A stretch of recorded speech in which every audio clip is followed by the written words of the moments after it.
The Central Coast is seeing a dangerous trend, a rise in accidental deaths due to a prescription drug overdose epidemic. Amanda Starrantino has been investigating.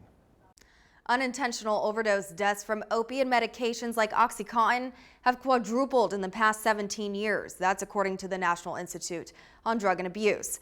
And the addiction strikes close to home for a Lompoc woman. She agreed to share her story to help others. Made me more fearful. You know, I knew I didn't want to die. Macy G from Lompoc says she grew up in a good home with family and friends who loved her. At 18, her life would take a dramatic turn. The first drug was Oxycontin. Macy was using Oxy and then heroin as it was cheaper. The Champion Center has seen this pattern all too often. Hi, how are you feeling? The center is a new narcotic abuse treatment facility, and there aren't many on the Central Coast. But for many who live across the beaches to the rolling hills of SLO and Santa Barbara, their addiction gets too far before treatment is even an option. 75% of the young adults who get started in addiction with narcotics start on prescribed medications. When they can no longer obtain those medications legally, they tend to gravitate towards cheaper and more accessible drugs like heroin. And with accessibility comes fatalities. Coroner's reports from San Luis Obispo and Santa Barbara counties show on average 2 people died a week last year from overdoses. In the past 4 years, deadly overdoses have climbed from 64 to more than 90 on the Central Coast.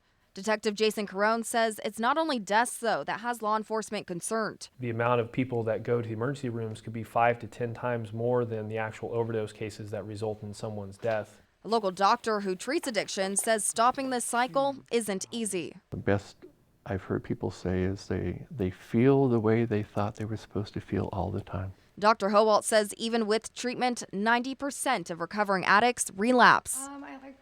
But Macy G, she's 4 years clean now, her longest stretch yet. Each day is a step to a new normal. Each step has a purpose. That there is hope out there for you, and you know, the more hope you have turns into faith. You know, you start believing and trusting that, you know, you can turn your life around and you can do this. In 2014, Prop 47 was passed and a number of drug-related offenses were reduced to misdemeanors.